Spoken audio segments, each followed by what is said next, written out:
I'll be presenting Chapter 5 of our text, Assessing English Language Learners. Assessment as learning. What does it look like? Classrooms are student-centered. Teachers embed students' voices into daily routines. Teachers honor the gifts each student possesses. Students' identities, language, and culture are honored by teachers and peers. Teachers offer opportunities to collaborate with one another. Assessment as learning promotes learning. Students gain independence. Let's start with the first one. Classrooms are student-centered. When we value students' views, thoughts, and reasoning and allow them to contribute to educational practices, we let them know how important they are and give them ownership in their school community. This approach to assessment allows students to act and advocate on behalf of themselves. Through self-assessment, we emphasize the important role the students have in the process. The goal is for students to see themselves as learners and contributors to the classroom and school culture whose choice and voice are valued. Our next one is teachers embed students' voices in daily routines. We'll start with that students are involved in the planning of instructional assessment. Students set academic and language goals with their teacher's guidance.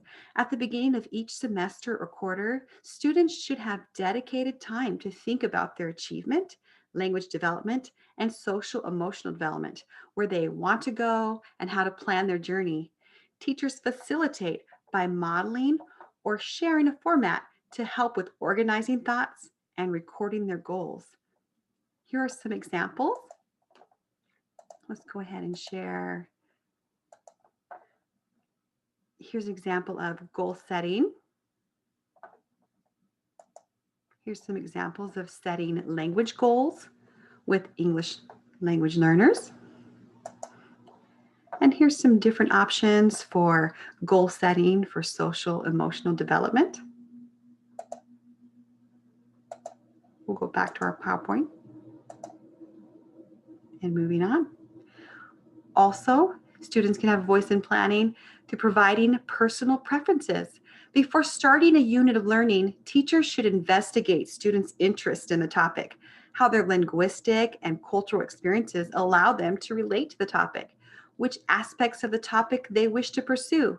Students are motivated to push themselves forward when they are offered choices and given some decision-making power in shaping what and how they learn. And this leads to curiosity and enthusiasm to investigate topics, issues, or problems.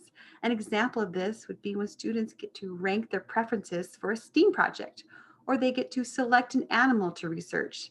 Teachers take their voices into account. Students, when we do this, students will be more likely to be more proactive and motivated in the learning. Also, students are involved by expressing previous learning. Graphic organizers like semantic or concept maps are a great way for students to show understanding and experience with content and language. Teachers can use that information to lure students into exciting new areas of learning. Here's an example of a semantic map. What's the teacher's role? Well, we need to devise ways of expanding the student learning as we are collecting all this information about what they know and what their personal preferences are, and and telling us a lot about who they are. We can take that information and show them how to make connections. They can use those graphic organizers to help them see interrelationships of the concepts. They can work with partners or small groups and explain to each other the relationship of these concepts that they know. Also, students can have a voice in planning by co-constructing the criteria for success with the teachers. Both teachers and students need to become familiar with the college and career readiness standards, and for ELLs, how content standards work in conjunction with language development proficiency standards. Working together, students and teachers can deconstruct the standards into meaningful segments to be converted into attainable and relevant criteria for instruction and assessment. Here's a great presentation by Jeremy Long I just took one slide from it, but if you want to go to that site and see the entire presentation, it's really good. But this right here just talks about co-constructing the success criteria. You can see how the teacher put the learning goal. I can identify the author's main purpose, and then listing the success criteria. How do you know that you can do that? What is the evidence of that? The criteria. What's the teacher's role in all of this? Well, they need to be discussing students' work. Students can engage in productive discussions that include negotiating, clarifying, and paraphrasing because they contributed to and are aware of the learning targets and objectives. And so they have this sense of what to produce and how their work is to be measured, and they know the criteria for success and have been provided examples or models.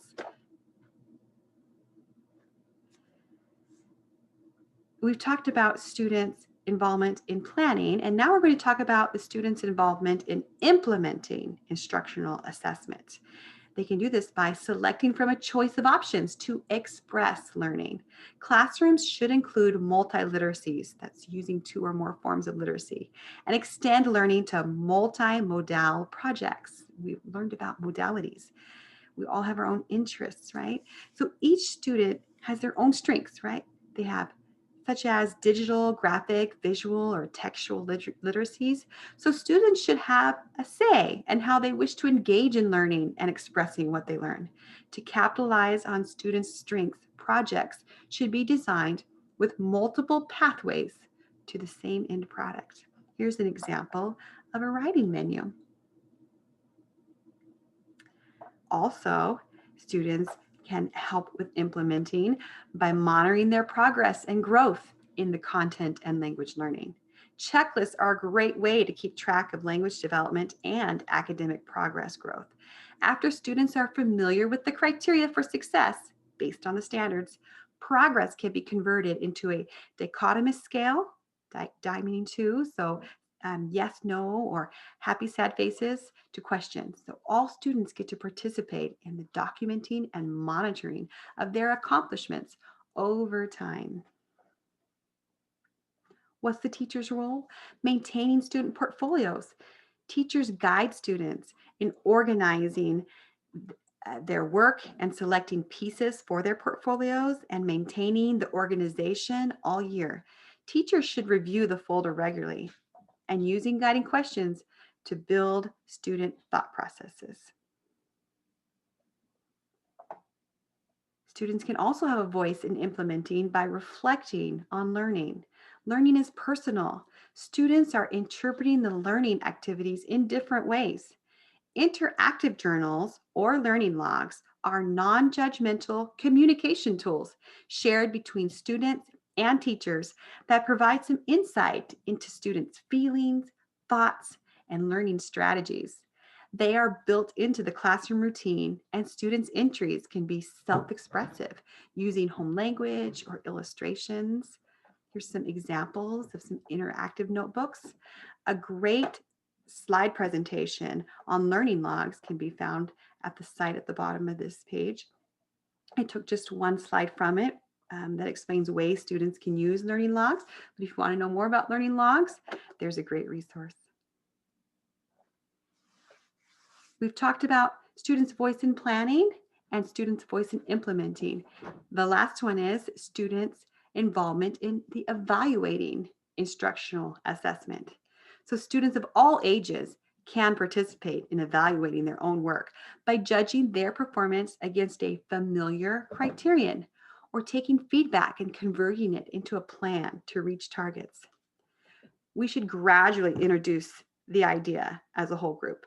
Later, students can express their thoughts on learning through interactive journal writing with feedback from the teacher. So what this is saying is we want to get students to a point where they're self-assessing, but first we have to show them what assessing looks like, teaching them in a whole group what they need to know, and then letting them express within an interactive journal writing, and then teachers are model feedback. This moves them into engaging and self-assessing independently. Using reflective prompts or sentence starters of questions or statements placed on a sentence wall, a poster, digital file, or given orally to students will help them become familiar with how to respond. So, even before introducing those interactive journals, you can be teaching response as a whole group, right?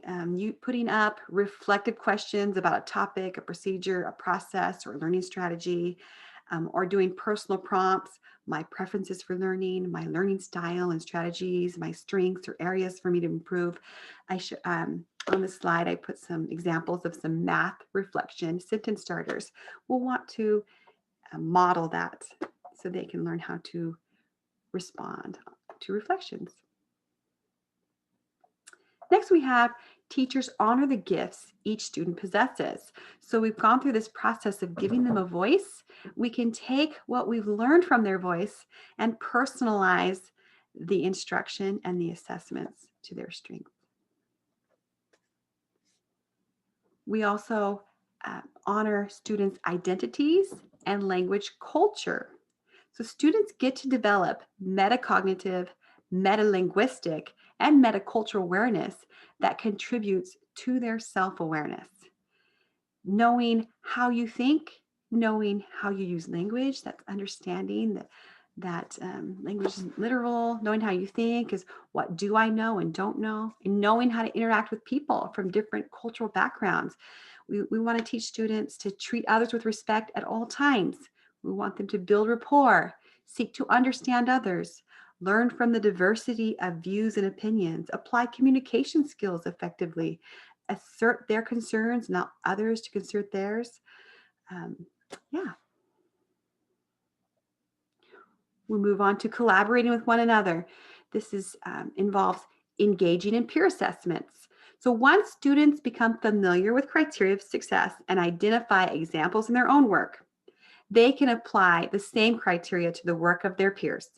Teachers convert the criteria into checklists and model for students how to offer evidence or justification for interpretation of their peers' performance. Students should be taught about always wording feedback positively. I put some examples there. I really like the way you. I really like how you. My favorite part was when. Or you could say, it would be great if you. I think you might want to. I would recommend it if you. Next time, maybe you could. Those are some positive feedback models.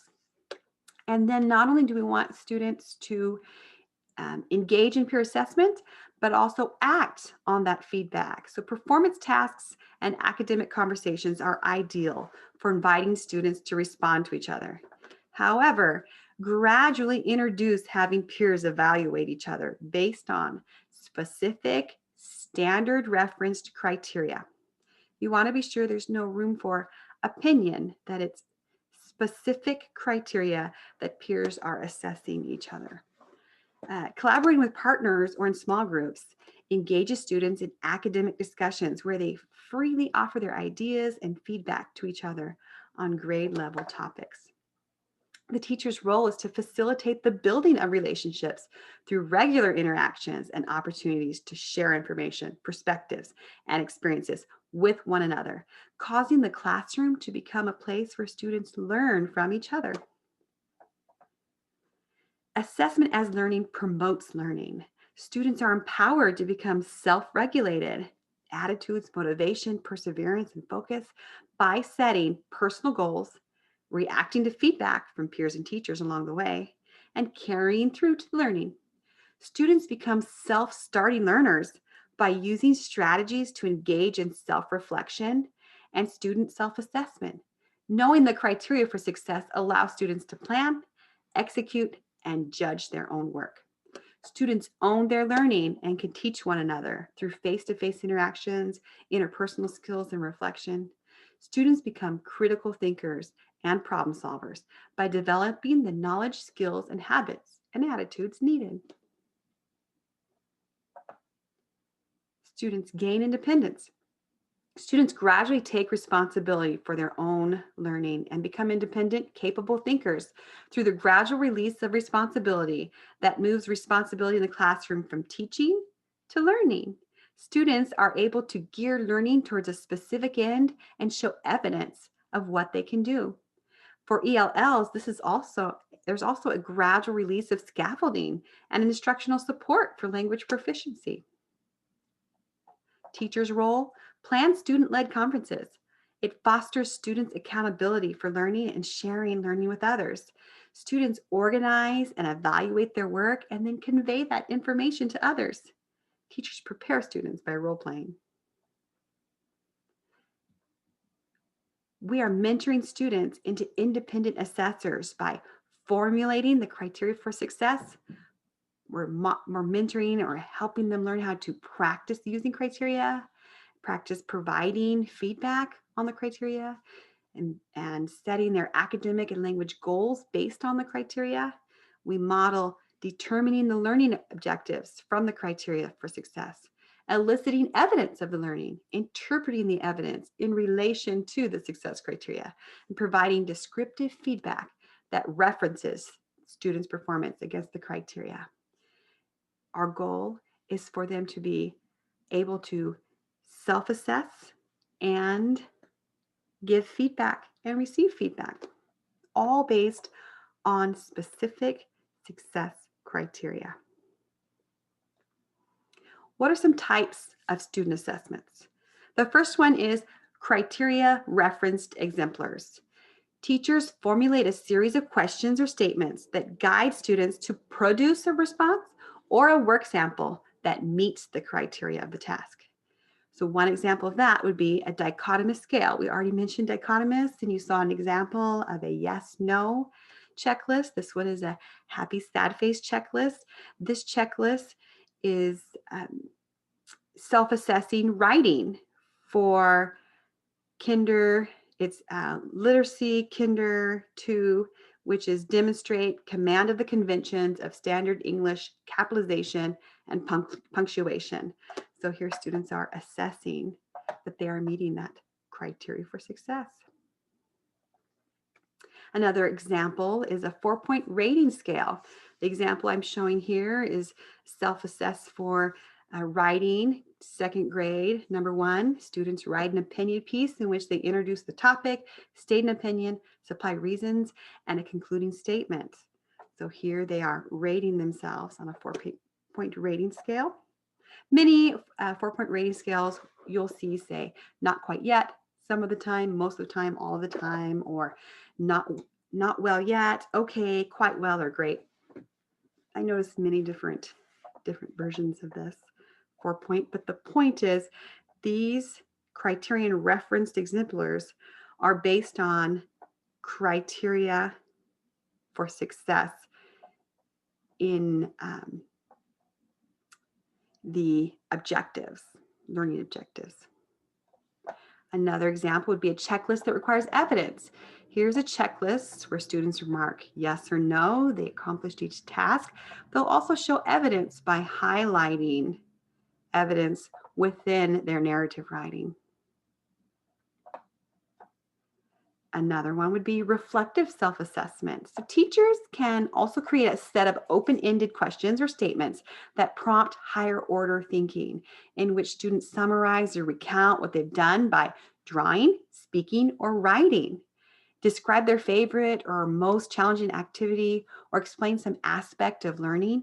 Students can self-assess independently or as a small group how they feel after participating in a task or project by responding to questions, or self-assess academic language use. There's so many ways you can do reflections. There's a great article I found called the 15 Reflection Strategies to Help Students Retain What You Just Taught Them. If you want to know more about this list of reflection strategies, go read that article. It's great. It explains each one. There's so many ways. Earlier, I also showed you an example of math sentence starters for reflection. There's also reflecting within the interactive journals, interactive notebooks, or the learning logs. Many ways to do this. So that was criterion referenced exemplars. Now we're going to talk about combined process and product exemplars. An example of a checklist. So this is where students are going to respond using a checklist or other tool as to whether they completed each activity or task descriptor, and then reflect on the most gratifying or challenging aspect. An example I found for that would be, let's go back here and then switch over here. Here is a grade 2 science animal research project checklist. So students are checking that they have completed each of the task descriptors. So the task, it appears they are creating a poster to express their learning. They'll mark it off and they'll reflect.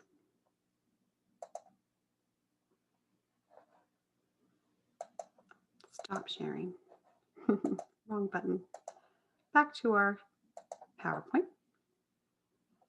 More examples of this would be surveys and graphic organizers for gathering information. So here's the KWLH, what I know, what I want to know, what I have learned, how I can learn more. So these, as I mentioned, they're different than the criterion based. These have many other different purposes. For this one's for gathering information. Here's a survey asking students, what do they prefer? Do they prefer to write? Do they prefer math? Do they prefer reading? They could rate themselves by using this system. And then lastly, we have self and peer assessments. So rubrics, checklists, or rating scales can be used to collect feedback from both students and their peers. Students practice academic language with each other by doing this. I included an example of a rating scale and a editing checklist. At the top, students check off the tasks and their peer checks off the tasks as well. So learning, it centers on thinking and reasoning, understanding the standards and related criteria for success, setting and monitoring goals, developing strategies for working towards achieving goals, and acting on feedback. When we stop and think about all these comments right here, we realize that assessment as learning is involving all of these important things that learning centers on. So let's recap what assessment as learning is. What does it look like? Well, the classrooms are student-centered. We value their thoughts and reasoning, and we give them choice and voice. Then we have teachers embed students' voices into daily routines by involving them in planning, which is they get to set goals and voice their preferences and previous learning, and they are involved in the co-constructing of success for criteria. They are involved in the implementing by giving the choice and expressing their learning and monitoring their learning and reflecting on their learning. And then there's the involvement in evaluating. They get to do self-assessment and feedback. Next, we have teachers honor the gifts each student possesses. This is all strength-based learning because we've given them a voice. We are now able to honor what we've learned about them. Because we know them well, we can now honor their identities, their language and culture, and we can help them become self-aware and increase their interpersonal skills. That interpersonal skills they're going to use within that peer assessment as they collaborate with one another. They're going to assess and give and receive feedback. We can tell that this assessment as learning is going to promote learning. Students are going to become self-regulated, critical thinking problem solvers. They know what the criteria is and what the end product should look like. And they know themselves and they're given choice in how to express what they know. Lastly, students gain independence. They're going to be responsible for their learning and capable of sharing with others what they've learned. To end, I would just like to explain the activity that I'll be posting is that we will share on the activity lesson Padlet the rubrics and or checklists you'll be using for your social studies and or literacy class lesson plan projects. Tell where you found the rubrics or checklists, or tell why you created your own. Also, tell how the rubrics and or checklists will be used with your social study or literacy lesson plan and why it's applicable to your lesson plan. Hopefully my presentation will help you understand really well self-assessments and assessment as learning, and you will be prepared to create or find appropriate rubrics and or checklists for your lesson plans. Thanks.